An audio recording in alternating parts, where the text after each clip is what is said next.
Bienvenidos una vez más a UCI Salud. Mi nombre es Diego Vargas Torres. Yo soy Sofía Rivadeneira y el día de hoy les vamos a hablar sobre dos afecciones pulmonares. Así es, vamos a hablar un poquito de neumología, así que vamos con la primera nota. El cáncer de pulmón es un tipo de cáncer que comienza en los pulmones, que son dos órganos esponjosos ubicados en el tórax, que toman oxígeno cuando inhalas y liberan dióxido de carbono cuando exhalas. El cáncer de pulmón se cobra más vidas por año que todos los cánceres de colon, próstata, ovario y mama juntos. El cáncer de pulmón, en general, no produce signos ni síntomas en los estadios más tempranos. Los signos y síntomas del cáncer de pulmón generalmente se presentan solo cuando la enfermedad está avanzada. En esta etapa, los signos y los síntomas pueden ser una tos reciente que no se va, que incluso puede presentar sangre en pequeñas cantidades, falta de aire, dolor en el pecho, adelgazamiento sin proponérselo y dolor en los huesos y en la cabeza. El tabaquismo causa la mayor cantidad de casos de cáncer de pulmón, tanto en fumadores directos como en el humo de segunda mano. Sin embargo, el cáncer de pulmón también se presenta en personas que nunca fumaron y en quienes nunca tuvieron una exposición prolongada al humo de segunda mano. En esos casos, tal vez, no haya una causa evidente del cáncer de pulmón. Hay varios factores que pueden aumentar el riesgo. Algunos factores se pueden controlar, por ejemplo, el dejar de fumar. Sin embargo, otros factores no se pueden controlar, como los antecedentes familiares. No existe una forma segura de prevenir el cáncer de pulmón, pero puedes disminuir los riesgos si haces lo siguiente: no fumar o dejar de hacerlo si es que lo haces frecuentemente, evitar la exposición al humo de segunda mano y seguir una dieta de vegetales y frutas.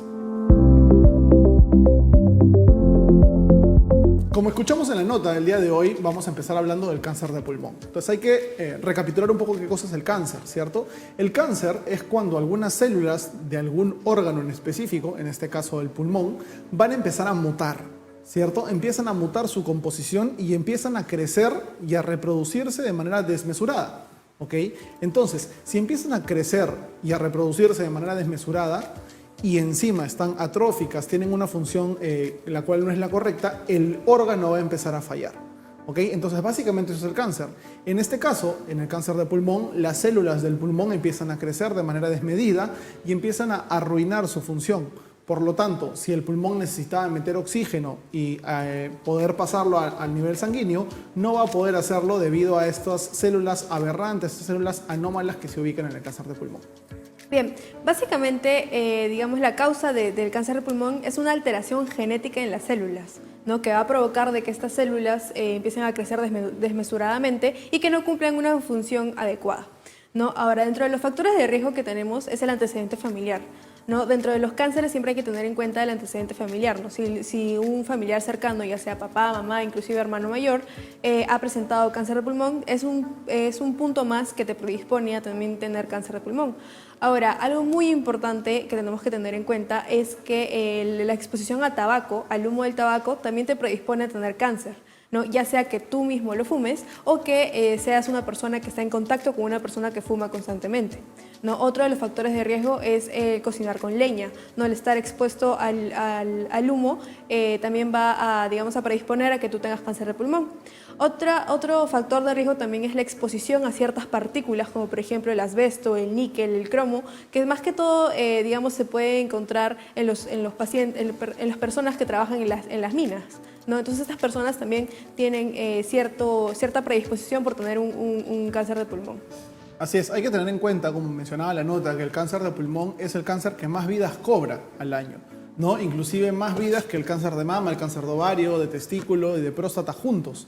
Entonces, es un cáncer muy frecuente y es un cáncer que lamentablemente en los síntomas precoces, en los inicios, no desarrolla sintomatología. Recién va a desarrollar un cuadro clínico cuando la enfermedad está avanzada. ¿Y qué cuadro clínico puede ser este? De repente una tos muy marcada, una dificultad respiratoria muy marcada, ¿no? El paciente quiere respirar, pero le cuesta, cada vez tiene que respirar más rápido, ¿cierto? Pero un signo clásico del cáncer de pulmón y de otra patología que vamos a ver más adelante es el toser sangre, la hemoptisis, ¿cierto? Un paciente normalmente acude a un médico y le diagnostican cáncer de pulmón cuando la persona empieza a toser sangre, ¿cierto? Le sacan una radiografía y encuentran una masa. Entonces, ¿cómo podemos evitar esto? ¿Cómo podemos evitar estos, llegar a esos estadios tan avanzados, Sofi? Claro, tenemos que tener en cuenta, y como siempre hemos repetido, que es muy importante realizarse los chequeos médicos. Por más de que tú te sientas una persona sana, por más de que no tengas ninguna molestia, siempre hay chequeos anuales que se debe realizar una persona para mantener y saber que todo esté en orden. Dentro de estos chequeos se puede incluir lo que nosotros conocemos como la radiografía de tórax, ¿no? Donde es un examen de imágenes que nos va a ayudar en este caso a observar que los pulmones estén bien, que no haya ningún crecimiento anómalo, tal vez alguna infección o algo diferente que nos pueda hacer sospechar de que esa persona tiene algún problema pulmonar, ¿no? Entonces es muy importante realizarte siempre los chequeos y sobre todo si es que has tenido antecedentes familiares o eres una de las personas que tiene los factores de riesgo que ya mencionamos anteriormente. No siempre acudir a un especialista y en este caso el neumólogo te va a ayudar a decidir qué tan frecuente debe ser esa radiografía de tórax, cada cuánto deberías hacerte un chequeo y qué sería lo más adecuado para ti. Y otra cosa muy importante para la prevención del cáncer de pulmón es el dejar de fumar. El hábito de fumar, ya hemos hablado durante todos los programas. De hecho, si revisamos cada uno de los programas, siempre en factores de riesgo existe el fumar, ¿no? La persona fumadora está predispuesta a muchísimas enfermedades, ¿sí? A muchísimas enfermedades, y la más terrible de ellas, el cáncer de pulmón. Entonces, una persona que está expuesta a este humo, ya sea inhalándolo de forma personal o voluntaria, o como un humo de segunda mano, o una persona que fuma junto a él o a ella, es muy propensa a desarrollar el cáncer de pulmón. Claro, también tenemos que tener en cuenta que la vida saludable va a ayudarnos a evitar cualquier tipo de cáncer. No llevar una dieta saludable, hacer ejercicio, siempre es, digamos, favorable para nuestro cuerpo, ya sea en el cáncer o cualquier otra enfermedad. Así es, entonces ya sabemos más o menos cómo funciona el cáncer de pulmón, qué cosa es, cuáles son los factores de riesgo, pero ahora vamos a responder sus preguntas en las preguntas de redes. Gracias a todos los que nos escriben por UCI Salud. Recuerden que estamos en Facebook y en Instagram. Estamos muy felices de poder contestar algunas de sus dudas. Así que ya saben, si quieren seguirnos, si quieren escribir, si quieren que su pregunta salga al aire, pueden hacerlo por medio de estas redes sociales. La primera pregunta que tenemos el día de hoy es ¿cómo puedo identificar el cáncer de pulmón? Bien, esta es una pregunta muy importante porque, como les mencionamos anteriormente, usualmente el cáncer de pulmón se suele identificar o se suele, diagnosticar ya en etapas más tardías porque al comienzo no causa muchos síntomas, pero los síntomas que causa principalmente es la expectoración de sangre, ¿no? Usualmente el paciente va a tener tos y va a botar sangre y esto lo va a llevar a que vaya al especialista y el especialista le va a mandar los exámenes necesarios y en este caso se podría diagnosticar cáncer. Ahora, otro de los signos y síntomas también que puede presentar el paciente es la dificultad para respirar, ¿no? O inclusive el cansancio a acciones mínimas, ¿no? Como por ejemplo levantarse de la silla o quizás caminar cierta cantidad de cuadras y esto va a depender también de la localización del tumor, porque el tumor puede, en este caso, por ejemplo, aplastar un poquito el corazón y eso también va a traer otros signos y síntomas también. Pero la manera precoz, en este caso, de diagnosticar el cáncer es mediante chequeos que incluyen una radiografía de tórax. Ahora, la segunda pregunta que tenemos es, ¿puedo vivir con un solo pulmón? Bien, la cirugía que hace que extirpemos un pulmón se llama neumectomía, ¿cierto? Y hay pacientes reportados en la historia que viven con un solo pulmón. Ahora, este pulmón claramente es completamente saludable, no está expuesto a humo de tabaco, no fuma, es un paciente que hace deporte, que hace ejercicio, que no tiene ninguna otra enfermedad concomitante, porque si no, vivir con un solo pulmón sería un poco más difícil, ¿no? Entonces, sí existen pacientes que viven con un solo pulmón, sí existen pacientes que se oxigenan de manera correcta, ¿no? Porque por alguna u otra razón le sacaron uno de los dos pulmones, pero hay que tener mucho cuidado porque estos pacientes son muy de riesgo, ¿no? Si se les infecta ese solo pulmón con neumonía, no tienen cómo compensar porque no hay otro que pueda respirar por ellos, ¿no? Entonces son pacientes de mucho riesgo, pero sí es posible vivir con un solo pulmón, pero no es tan frecuente. La tercera pregunta que tenemos es ¿cómo puedo prevenir el cáncer de pulmón? Bien, esta pregunta es muy importante porque, como en cualquier otra enfermedad, un método de prevención es disminuyendo los factores de riesgo. Entonces, teniendo en cuenta que un factor de riesgo es el fumar o es el humo del tabaco, debemos evitar fumar o estar expuestos al humo de tabaco, ¿no? Por ejemplo, en una reunión donde quizás algunos amigos fumen, evitar estar en ese lugar o pedir porque por favor apaguen el cigarro, ¿no? Otro de los métodos de prevención que podemos tener es evitar la exposición a humos, como por ejemplo las fogatas, el cocinar con leña o inclusive estar expuestos en este caso a las minas, ¿no? Como por ejemplo los mineros, y realizarse los chequeos preventivos siempre para poder diagnosticarlo de manera oportuna y poder dar un tratamiento adecuado. Así es, muchísimas gracias a todos los que nos escriben por Instagram y por Facebook. Recuerden que estamos como UCI Salud y nos pueden hacer sus preguntas durante la semana para poder resolverlas en el programa. Ahora vamos a hacer una pausa y después del corte venimos con un especialista para seguir conversando.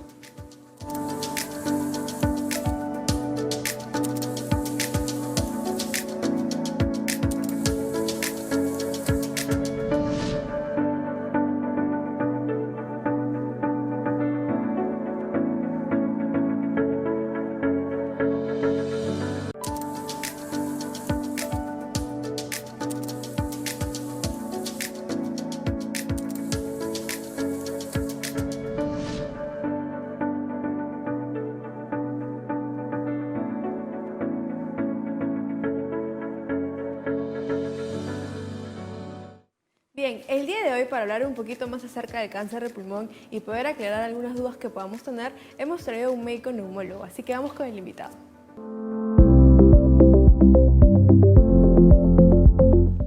Así es, para conversar en este bloque sobre el cáncer de pulmón estamos con el doctor José Laca. Doctor, bienvenido al programa. Hola Diego, hola Sofía, gracias por la invitación. Muchas gracias, doctor, por su tiempo, por poder estar con nosotros y para aclarar algunas dudas que podamos tener tanto nosotros como la población en general sobre el cáncer de pulmón. Doctor, vamos a ir haciéndole algunas preguntitas sobre algunas cosas que han quedado inconclusas en el bloque anterior para poder informar también a la población. Y la primera pregunta, doctor, que tengo para usted el día de hoy, hablando sobre el cáncer de pulmón, ¿qué tanto me beneficia dejar de fumar para prevenir el cáncer de pulmón? Es una muy buena pregunta porque el tabaco es el factor de riesgo principal para el cáncer de pulmón. Hay un tiempo más o menos de 15 años, ¿no?, que diferencia bastante al paciente que ya en ese transcurso ha desarrollado un cáncer de pulmón del de que ya está saliendo un poco del riesgo tras haber dejado de fumar, ¿no? Entonces un lapso considerable es el de 15 años, ¿no? Por eso es importante de que cuanto antes puedan dejar de fumar es lo mejor, ¿no? Claro, doctor, como es muy importante lo que usted nos menciona, ¿no? Y nosotros siempre tratamos de, digamos, a informar a la población de que el hecho de fumar o inclusive tomar bebidas alcohólicas no es saludable, no es lo recomendable. Idealmente no deberíamos de hacer ninguna de estas dos acciones, pero en el caso de que, digamos, seas un fumador crónico o un fumador, una persona que fuma mucho, todavía estás a tiempo, digamos, de dejar el cigarro y poder prevenir esta enfermedad, ¿no? Doctor, la pregunta que yo le quiero realizar es, ¿qué sucedería en el caso de un paciente que ya sea diagnosticado con cáncer de pulmón y no quiera recibir tratamiento? ¿Cuáles son, digamos, las complicaciones que se puede presentar? ¿A qué puede progresar este cáncer? El cáncer de pulmón, tenemos que detallar que es el cáncer a nivel mundial que causa mayor mortalidad, ¿no? Esto va de la mano de que lamentablemente el diagnóstico en muchos casos es tardío. Independientemente del momento en el que se diagnostique el paciente, siempre puede haber alguna alternativa para brindarle, ¿no? Entonces, en primer lugar, lo ideal es brindar un diagnóstico lo antes posible, ¿no? En el caso de que el paciente no desee recibir ningún tipo de tratamiento, ¿no?, porque al final la decisión es de la persona, ¿no?, esto puede llevar a serias complicaciones, ¿no?, sobre todo a los órganos aledaños. El pulmón está cubierto por una capa, ¿no?, que es la pleura. Entonces, si progresa hacia la pleura, puede acumularse líquido en esa zona y, lógicamente, comprimir el pulmón y eso causar una insuficiencia respiratoria. El mismo tumor puede crecer dentro del pulmón y eso definitivamente también va a causar falta de aire. Al lado también tenemos el corazón, que puede causar compresión a ese nivel, ¿no?, incluso infiltrar a los tejidos que rodean el corazón y también producir insuficiencia cardíaca. y a su vez, dependiendo de a dónde se disemine, puede causar diferentes molestias, ¿no? Otro sitio muy frecuente es el sistema nervioso central, ¿no? Muchos pacientes, cuando ya llegan un poco avanzados, ¿no?, sin diagnóstico, vienen por alguna caída, de pronto están perdiendo memoria, están un poco confusos y al final es un cáncer de pulmón que progresó a cerebro, ¿no? Entonces, lo principal acá es de que tenemos que brindar un diagnóstico temprano y, lógicamente, las herramientas de trabajo van a ser mayores.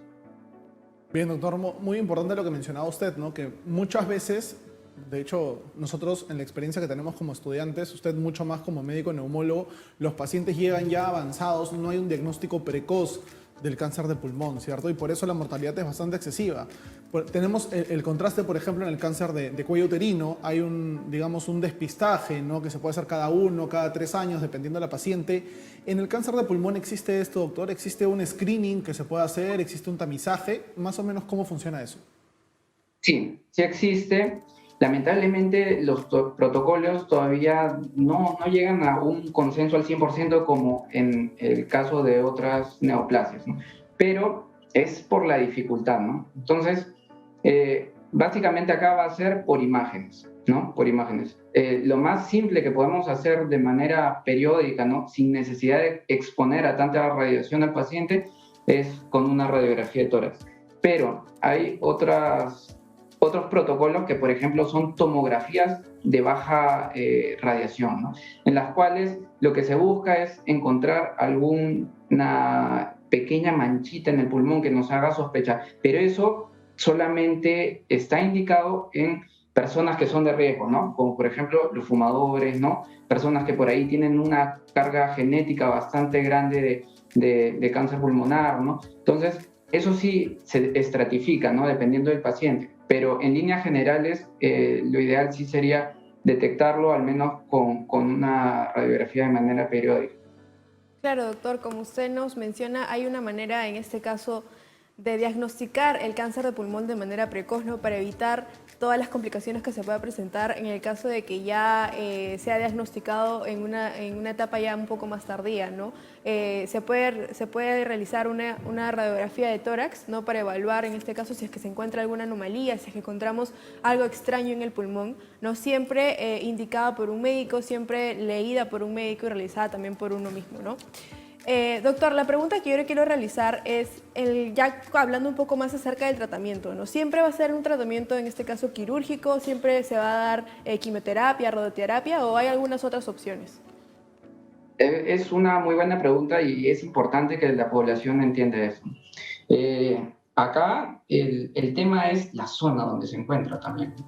Inicialmente nosotros podemos hacer un diagnóstico de diferentes maneras, ¿no?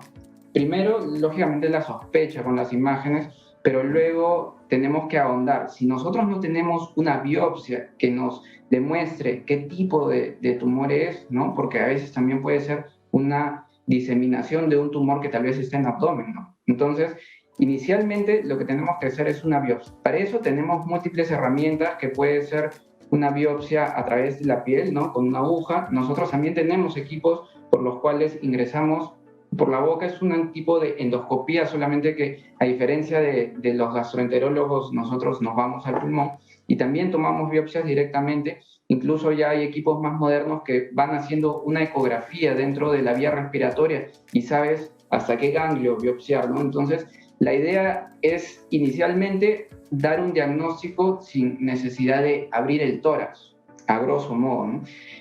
Luego, una vez de que el paciente ya ha sido diagnosticado y tiene su estadiaje, es decir, sabemos qué tan avanzado o qué tan reciente está este tumor, se puede brindar diferentes alternativas. Tenemos lo que es la alternativa quirúrgica, tenemos quimioterapia, tenemos radioterapia y, sobre todo, ahora lo que nos está ayudando muchísimo son las nuevas terapias con los fármacos biológicos, ¿no?, que son unas terapias mucho más selectivas de acuerdo al tumor que tiene el paciente, ¿no?, y responden bastante adecuado, ¿no?, pero lógicamente son terapias enfocadas a cada tumor, a cada tipo de paciente, y eso lamentablemente no lo podemos dar si no tenemos una buena muestra de biopsia, ¿no? Incluso hay pacientes que al inicio están recibiendo algún tipo de tratamiento y de pronto aparece una nueva manchita. Biopsiamos esa nueva manchita y puede ser candidato a estos nuevos tratamientos, ¿no? Entonces hay múltiples alternativas, pero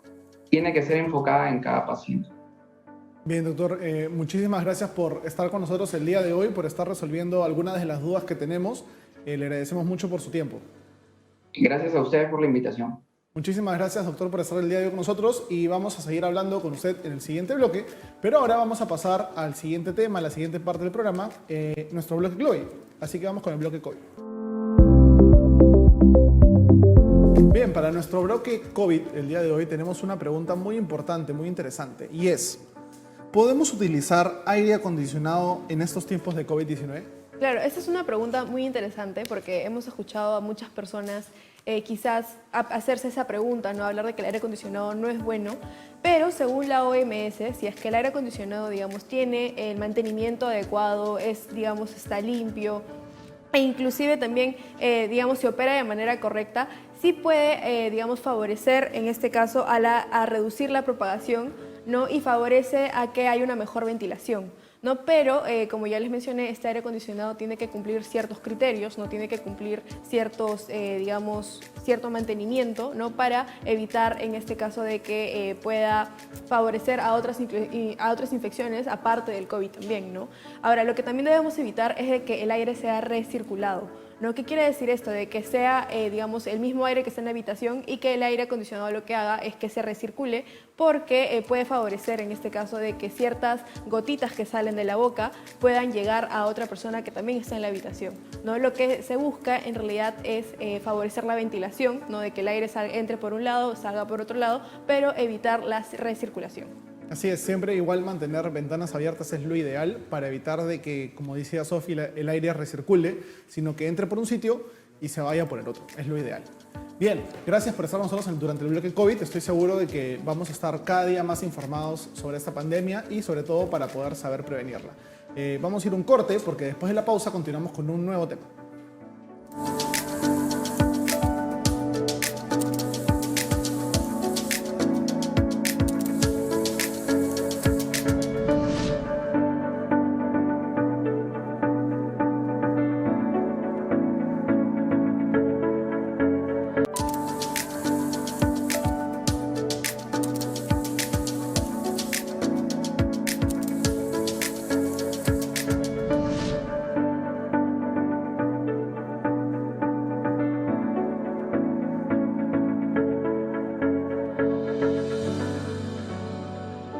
La tuberculosis es una infección potencialmente grave que afecta a los pulmones.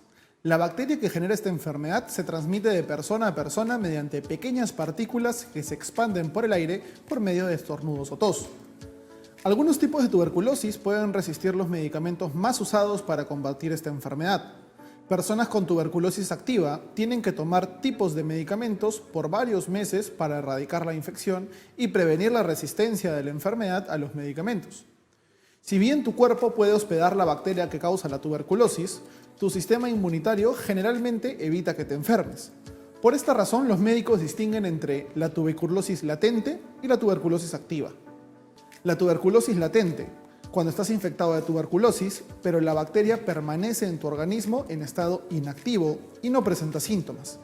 Se puede convertir en tuberculosis activa si es que esta bacteria vuelve a ingresar a tu cuerpo. Aproximadamente 2.000 millones de personas tienen tuberculosis latente. La tuberculosis activa es una afección en la cual uno está enfermo y en la mayoría de los casos es contagiosa. Puede ocurrir en las primeras semanas después de la infección con la bacteria de la tuberculosis o puede ocurrir años después. La tuberculosis también puede afectar otras partes del cuerpo, incluidos los riñones, la columna vertebral o el cerebro. Cuando la tuberculosis se produce fuera de los pulmones, los signos y los síntomas van a variar dependiendo qué órgano esté involucrado. Por ejemplo, la tuberculosis de la columna vertebral puede provocar dolor de espalda y en los riñones puede causar la presencia de sangre en la orina. Para Para saber un poquito más qué cosa es la tuberculosis, tenemos que tener en cuenta de que es una enfermedad infecciosa en los pulmones, ¿no? Se da por una bacteria que se llama Mycobacterium tuberculosum y puede ser una enfermedad muy grave de acuerdo a los signos y síntomas que se vayan presentando. Pero ahorita Diego nos va a hablar un poquito acerca de las causas y los factores de riesgo que te predisponen a tener una infección por tuberculosis. Bien, ¿qué va a pasar? Tenemos esta bacteria, como explicó Sophie, llamada el Mycobacterium tuberculosis, ¿no? Esta bacteria va a entrar generalmente hacia los pulmones, ¿no? Va a entrar y se va a alojar en los pulmones. Ahora, cuando se aloja en los pulmones, esta es una bacteria atípica, es una bacteria que se comporta de manera distinta. Generalmente una bacteria común y corriente genera una infección en el cuerpo, una neumonía. En cambio, el Mycobacterium, cuando llega a los pulmones, es aislado por todas nuestras células de defensa. Todas nuestras células de defensa empiezan a alojar como si hicieran un círculo alrededor de esta bacteria y la inactivan. Y esa bacteria puede permanecer años ahí inactiva sin generar ningún síntoma. Sin embargo, cuando vuelve a ingresar esta bacteria al organismo, reactiva el proceso y se produce la tuberculosis activa. Ahora, va a depender del sistema inmune de cada persona si es que cuando ingresa el Mycobacterium lo aíslan o si la tuberculosis desarrolla su enfermedad común y corriente, ¿no? Eso va a depender mucho del sistema de defensa del cuerpo. Entonces, para diferenciar la tuberculosis latente, es aquella tuberculosis que tiene el Mycobacterium, tiene la bacteria alojada en el pulmón, pero que está aislada, ¿cierto? Que no produce síntomas, que no es contagiosa. En cambio, la tuberculosis activa es cuando este Mycobacterium, por alguna razón, ya se activó y está desarrollando sintomatología en el cuerpo y es altamente contagiosa por vías respiratorias.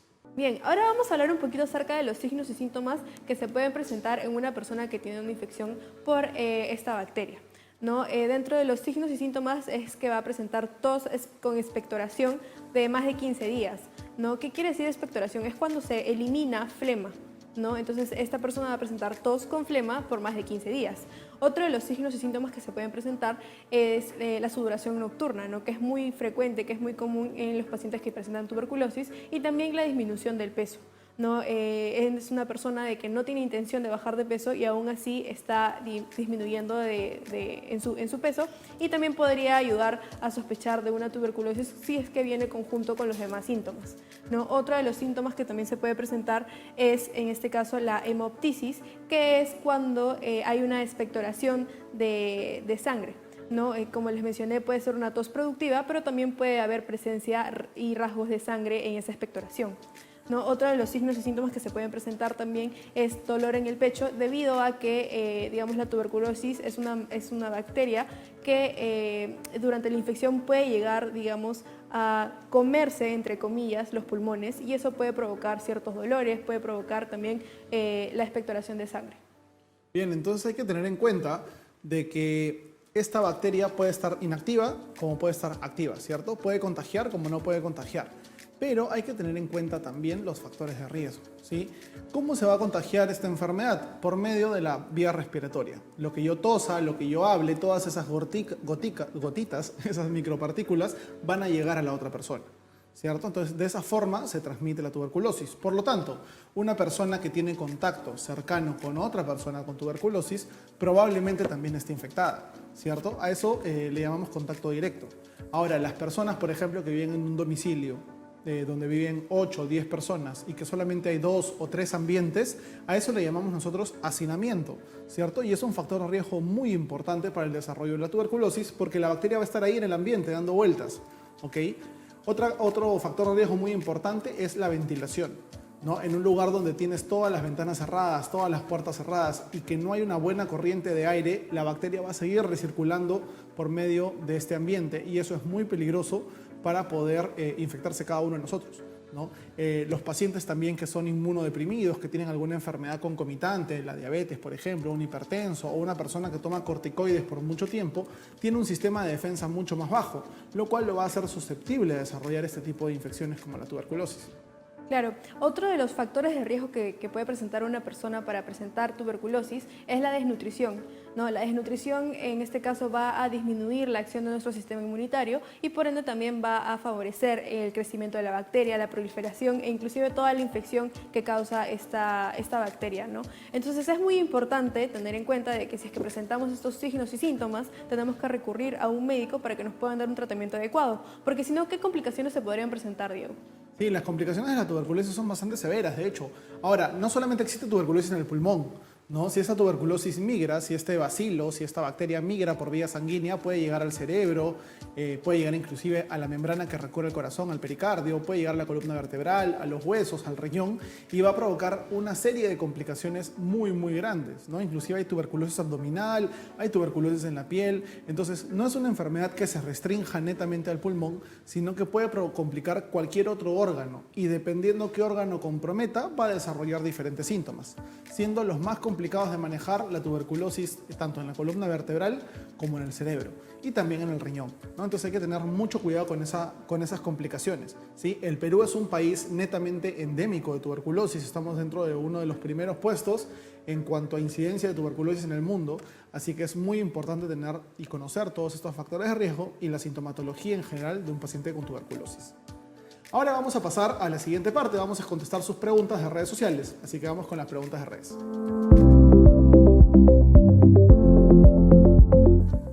Agradecerles nuevamente por siempre dejar sus comentarios, dejar sus preguntas en nuestras redes sociales. Recuerden que estamos en Instagram y en Facebook como UCI Salud y ahí pueden hacernos llegar sus dudas. La primera pregunta que tenemos el día de hoy es si la tuberculosis es contagiosa.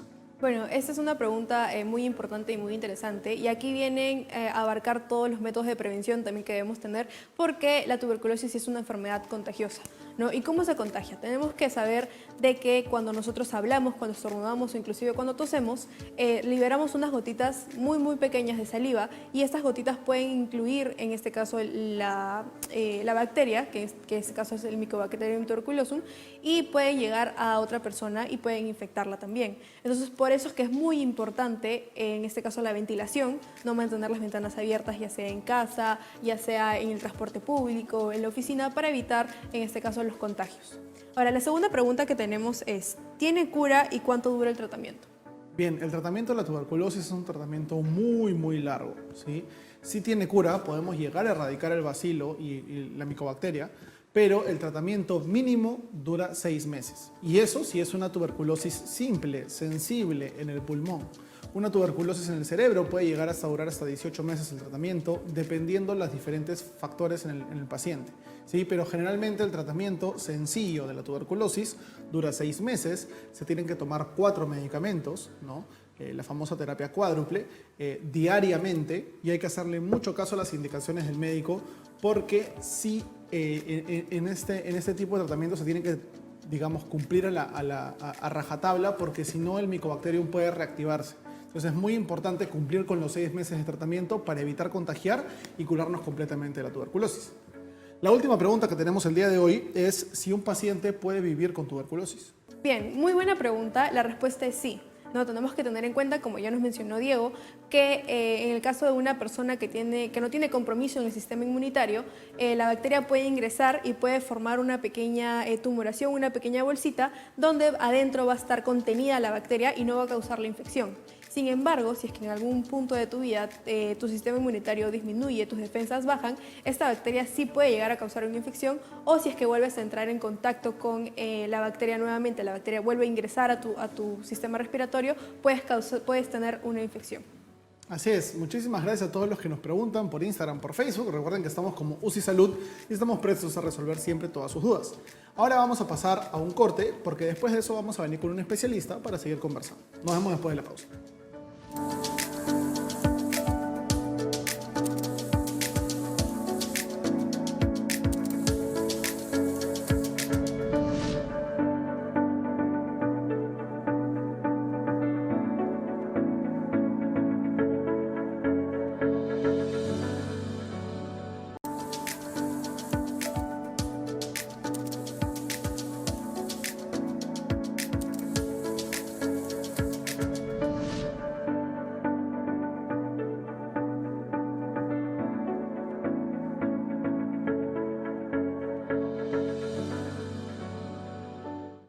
Bienvenidos de vuelta al programa y para seguir hablando un poco de tuberculosis vamos con el invitado.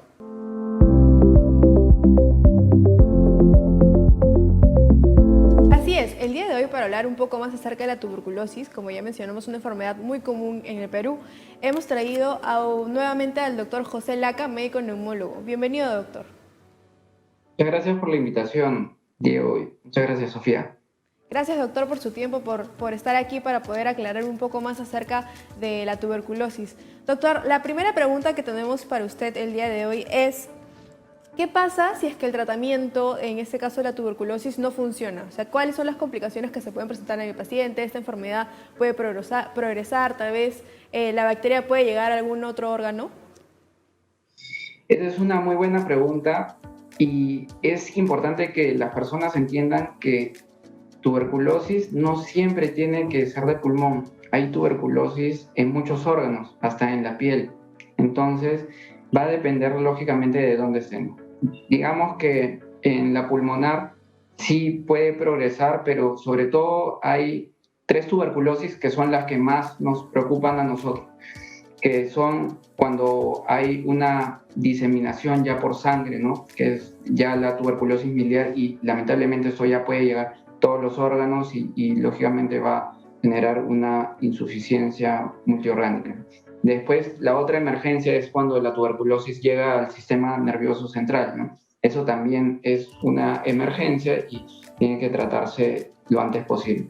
Y por otro lado, también la TBC que va en el pericardio. El pericardio es una capa que cubre el corazón y lógicamente puede ocasionar un acúmulo anormal de líquido alrededor del corazón y al ser un sitio donde no hay mucho desfogue, lógicamente puede llevar a una insuficiencia cardíaca, ¿no? Entonces, esas son las 3 emergencias que podría ocasionar si un tratamiento de TBC no funciona o el paciente lógicamente puede dejarlo por ahí, que también a veces sucede esto, ¿no? Bien, doctor, como usted menciona, existen algunos tipos de tuberculosis o de TBC que son un poco más severos, ¿no? Que son un poco más preocupantes, no solamente para el paciente, sino también para el médico, porque la manera de tratarlos se amplía tanto el uso de fármacos como el tiempo en el cual tiene que tomar el paciente, ¿no? Sabemos, como hemos mencionado anteriormente en el bloque, la tuberculosis es una enfermedad que no se soluciona con tomar pastillas por 14 días, ¿no? No es como una neumonía, digamos, complicada. Es un tratamiento largo, 6 meses, 8 meses, 12 meses, dependiendo del cuadro. Y hay algunos tipos de tuberculosis que me gustaría preguntarle, doctor. Hay algunos términos, por ejemplo, la tuberculosis multidrogo resistente o extremadamente resistente. ¿A qué hace acotación esos términos, doctor? Muy bien. Lo que pasa es que nosotros tenemos un núcleo base, ¿no? de 4 fármacos en lo que normalmente el paciente responde, ¿no? O sea, la mayoría va a responder este esquema que nosotros le llamamos el tuberculosis sensible. Entonces, si bien no es que ninguna medicina sea antituberculosa, porque tenemos que partir de que esta bacteria tiene un comportamiento anormal, ¿no? Normalmente cuando hay una neumonía bacteriana, ¿no? de las adquiridas en la comunidad, ¿no? Progresa rápidamente. El paciente en el lapso de una semana o mejora o lógicamente empieza a empeorar, ¿no? Pero en el caso de lo que es la tuberculosis, crece muy lentamente y eso también lleva a que el tratamiento sea completamente diferente. ¿Por qué? Porque la mayoría de estos fármacos actúa cuando justo hay multiplicación y este también es de multiplicación lenta, depende de cada tipo de... Tienen diferentes tipos de población dentro de la misma tuberculosis, ¿no? Entonces, unos se reproducen más lento, otros una reproducción intermedia y otros lógicamente rápido, ¿no? Entonces, por eso se da diferentes fármacos para eso. Entonces, eso es inicialmente, ¿no? La TBC, digamos, un paciente no responde y ahí tenemos lo que es la tuberculosis multidrogo resistente, ¿no? Esto a grosso modo es de que es resistente a isoniazida y rifampicina, ¿no? Entonces son 2 fármacos que se usan normalmente en el esquema sensible. Si son resistentes a eso, ya hay otras alternativas, ¿no? Y tenemos también un segundo esquema, ¿no? Que es el multidrogo resistente, pero si hay un grupo pequeño, ¿no? Cada vez es un grupo más pequeño, lógicamente, pero esos son resistentes también a un grupo de fármacos de la segunda línea, que son las fluoroquinolonas y algún inyectable, ¿no? Que es parte de su grupo. También hay una alternativa de tratamiento para la tuberculosis extremadamente resistente, pero lógicamente eso ya disminuye las posibilidades de cura, ¿no?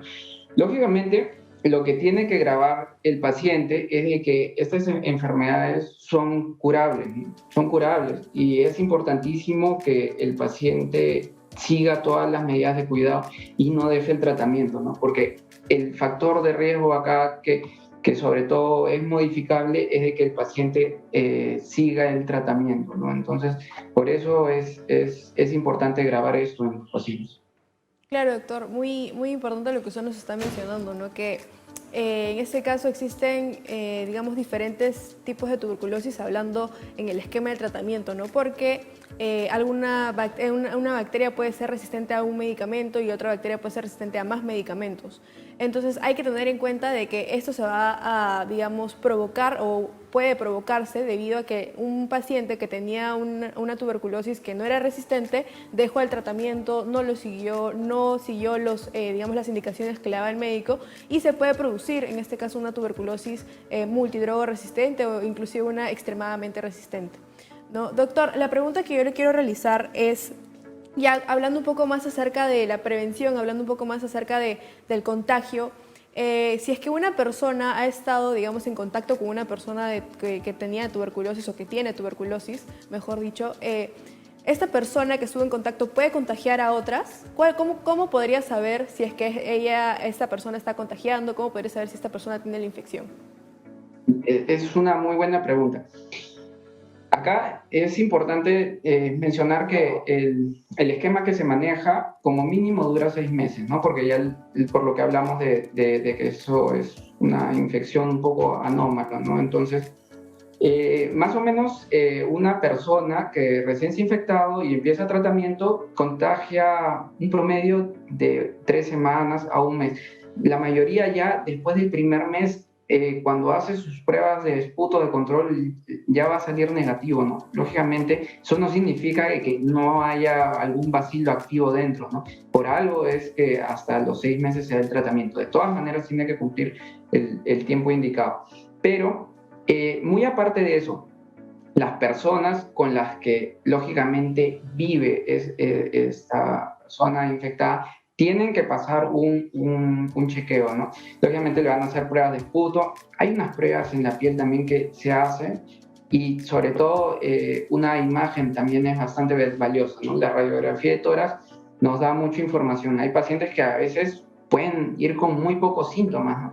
Y bueno, estoy con poco tos y lamentablemente acá cometemos el error de estoy con tos y ¿qué hago? Me tomo un jarabe, ¿no? Y van recurrentemente a la farmacia y no presentan más síntomas hasta que de pronto un día ya se preocupan porque empezaron a botar sangre, y esto lógicamente es después de un mes, 2 meses, ¿no? Entonces imagínense ese periodo que ha podido contagiar esta persona. Entonces acá el mensaje es: persona con tos y expectoración por más de 2 semanas que no mejora con algún tratamiento, debería de hacer más estudios como para descartar este tipo de enfermedades, ¿no? Y lógicamente asesorado por un profesional de la salud. Sí, doctor, recalcar lo que usted decía, ¿no? La persona con tuberculosis sí contagia a todos los que están alrededor suyo, sobre todo si viven en hacinamiento, sobre todo si 8 personas viven en una casa de 2 cuartos, sobre todo las personas que están en contacto directo son las más afectadas, ¿no? Ahora con esta pandemia, con esto del COVID, estamos tomando un poco más de conciencia sobre el contagio con las gotitas de Fluch, sobre el contagio, sobre la importancia de usar la mascarilla, ¿no? Y esperemos que esto dure también, y tengamos en cuenta que la tuberculosis es una enfermedad muy presente en el Perú, ¿no, doctor? Exacto. Lamentablemente Perú sí ocupa uno de los primeros puestos a nivel mundial en tuberculosis, eso es lamentable, y Lima es foco de esto, sobre todo por lo que usted menciona del hacinamiento. Y acá lo importante es de que lógicamente no dejemos pasar, ¿no? Dejemos pasar el tiempo, porque veo casos de múltiples trabajadores que han seguido yendo a trabajar y, por ejemplo, pueden ser profesores, pueden ser trabajadores de una fábrica que han estado en contacto con muchas personas. Afortunadamente ahora la mayoría está usando mascarilla, y eso dentro de todo beneficia un poco de que no se disperse tanto, ¿no? El vacilo. Pero independientemente de eso, si tomamos en cuenta también de que ahora muchas personas están en cuarentena, ¿no? En la casa no va a estar con mascarilla y es mucho más fácil que contagie al familiar, ¿no? Entonces ahí básicamente, ¿qué tenemos que hacer? Buena ventilación de la casa, cortinas arriba, ¿no? Que esto va a permitir también un poco disminuir el riesgo, ¿no? Pero bueno, la idea igual siempre es cuando uno tenga molestias, tratar de hacer un diagnóstico temprano. Claro, doctor, como usted nos menciona, ¿no? Es muy importante en este caso la ventilación, sobre todo en el transporte público. A veces cuando hace frío, usualmente están las ventanas cerradas, pero eso puede inclusive aumentar nuestro riesgo de contagiarnos de tuberculosis, porque hay personas, como usted menciona, que en realidad no saben que tienen tuberculosis todavía, que no han sido diagnosticadas y que pueden estar contagiando, ¿no? Entonces es muy importante mantener una buena ventilación tanto en la casa como en los transportes públicos, en lugares, en la oficina tal vez también. No, doctor, le quiero agradecer el día de hoy por estar con nosotros. En verdad han sido dos entrevistas muy explicativas, muy ilustrativas. Muchas gracias por su tiempo, doctor. No, muchas gracias a ustedes por la invitación. Listo, doctor, muchas gracias. Entonces, ahora vamos a pasar a nuestro bloque de tips y mitos, así que vamos con eso.